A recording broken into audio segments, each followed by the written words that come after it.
Hey everybody, welcome to another video. Now, this is the January update, 2025, by the way. Now, in case you're wondering, there was no December 2024 because, Christmas, and I was quite busy doing stuff. Yeah, didn't get around to it. But let's do January. Let's talk about January very, very quick. Um, the uh, the hobby period in January is relatively quieter, to be honest. I mean, most folks have already like done quarter four, 2024. So it's also after Christmas and everybody spent all their money. So it's much quieter in January. But that doesn't mean there isn't any news. And just here are a few things that I thought was kind of interesting to talk about. The first thing I thought was kind of cool was Conquest. Last Argument of Kings, they released a preview of their new faction, the Yoroni. So I thought it was like really, really, really nice looking. Now, wait, it's Japanese fantasy, right? So I think there was another company that did Japanese fantasy, Bushido. We stocked Bushido for a bit. Um, those were nice figures as well. And it's nice that now we've got um, more nice Japanese inspired fantasy figures. I think Rackham did some goblins with a Japanese samurai thing as well. I know a whole lot of other companies that have done it, so it's nice that Parabellum has got into the act. One of the standout miniatures is this one. This is I mean, Brendan messaged me and said, "Oh, have a look at this." And I was like, "Wow, man, this looks crazy." We were not really sure what was happening here. Was it wind? Was it hair? But it looks fantastic. This is the limited edition figure that you get with the Yoroni, and it's a beautiful centerpiece figure.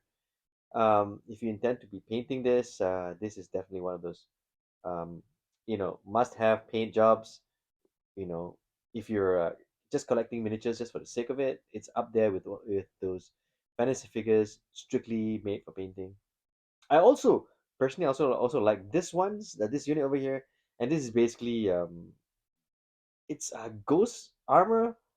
Oh, that's such a great take on things, and they've done a cool thing with the whole design, you know, and it looks really really cool. It's basically ghost armor. It's or haunted armor.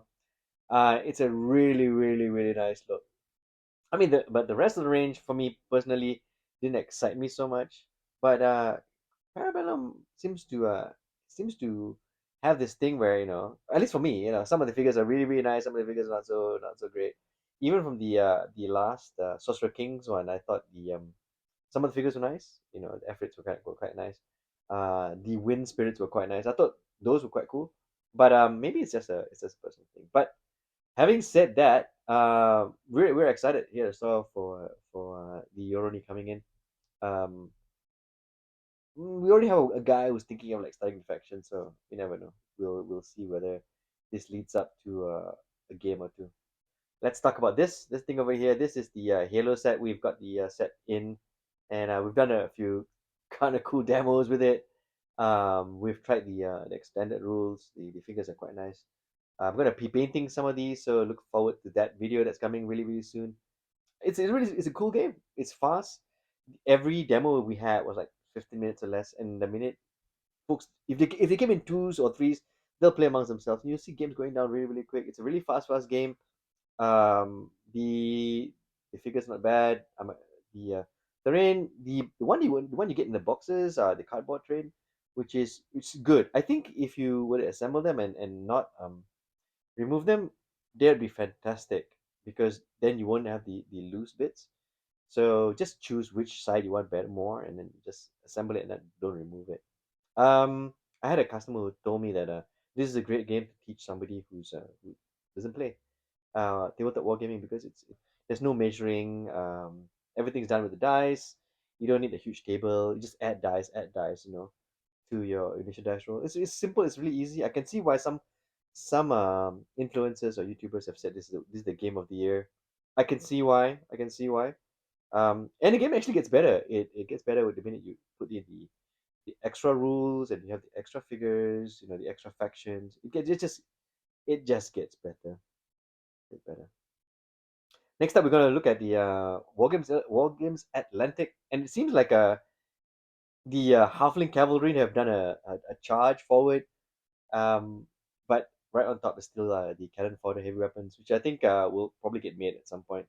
It looks like a slightly more expensive kit as compared to the usual War Games Atlantic kits, but again, um, let's just wait for it to come out and then we'll find out more about that. But having said that, the new kits that are out, including the Conquistador Cavalry, don't look bad. They look quite pretty good. We have at the store a whole section for our War Games Atlantic. In fact, I should have set the camera there instead. And it's just growing, and folks are getting it. People are getting into the whole kit bashing thing now.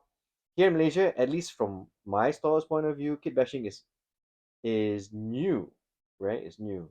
Um, Kit bashing has been we've been doing kit bashing here in Malaysia for a very very long time, but kit bashing just for a game, that's relatively new. We've got folks who are buying kits just to kit bash, and it's cool because it means the hobby has taken a whole new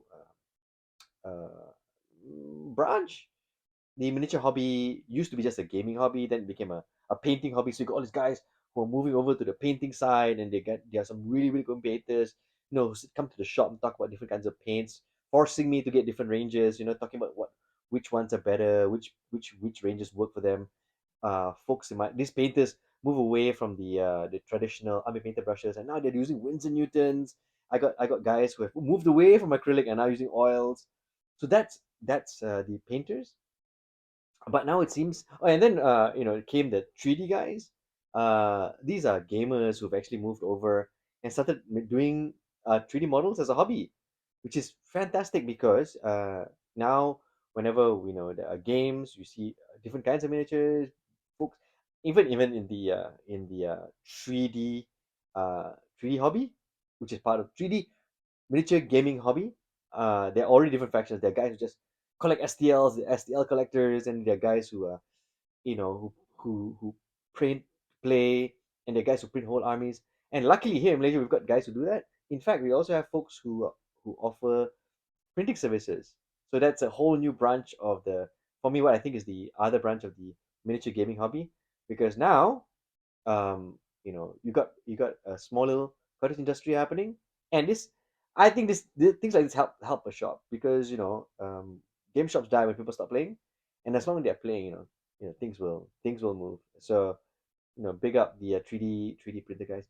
But having said that, there now is this is whole new uh branch that's coming out, which I think personally is a huge plus, because when you think about it, uh, a hobby needs to expand, and branch out into whole different things. So now the kit bashing uh, guys have arrived, right?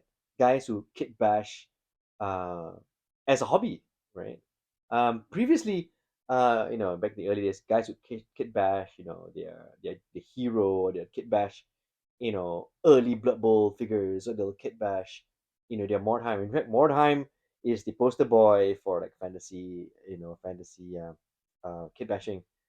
But they were using their own frames, right? And now we've got a situation where guys are choosing frames from different companies, and because of that, um, sales of different kinds of sets seem to work for me. Guys are getting the Frostgrave stuff and combining it with the Stargrave stuff or the Wargames Atlantic stuff. And it's kind of cool that the whole hobby has agreed that 28mm kit bashing is a thing. There are lots of little bits hovering all over the place. And if you want, you can actually 3D print this. So kit bashing is a totally new branch of the hobby, which I'm really quite excited about. Yeah, a lot. So what's happening with the epic battles here at the store? I'm painting, and I'm almost done with the epic battles Hail Caesar Hannibal set, at least the Carthaginian side. So at some point I'll probably do a video. Now I've got a whole bunch of tips for folks who are attempting to do this set, because I think a certain frame of mind needed. Now whether the tip section comes earlier or later will depend on you actually. If you want to see the video and have some tips on how to finish a huge undertaking, because it is. The epic battles Hannibal said is a huge undertaking, right? So if you want to know how to do that and retain your sanity, just let me know in the comments, and I'll probably put the video a bit earlier and try to production for that video faster. But I come out with a few tips, and this will probably help. Um, and looking back, it seems like the whole year has been predominantly epic battles, Hail Caesar, because I was trying to get it done. Uh, Maybe I'll do a video show you what I've done throughout 2024. It should have been done in December, but I guess that December's busy. Apart from that, I still need to also get the store ready for more recorded demos. So one of the first things I will be doing is a slightly more of a dungeon crawl demo, so because I need to understand how to get a nice look on battle reports. I've looked at a lot of different videos, trying to get some tips on what to do, what to not to do, because of battle reports, and I found finally got a few things that I like, which I want to incorporate. And instead of there being a 4 hour battle report, I'm trying to see whether I can condense it into something smaller, something quicker. So that will be plans coming soon. But this is not a looking forward video. This is a January update. So in terms of January, yep, we got the Oroni, we got the Halo stuff. Um, yeah, and and pretty much the updates on War Games Atlantic, which is slowly becoming one of my favorite uh, companies out there. Anyways, that's pretty much it for the January update. January 2025. January 2025. No, check in February, because yeah, I'm looking forward to the February update. If you're wondering why, got 4 weeks to wait. And yeah, until then, don't forget to enjoy painting those figures.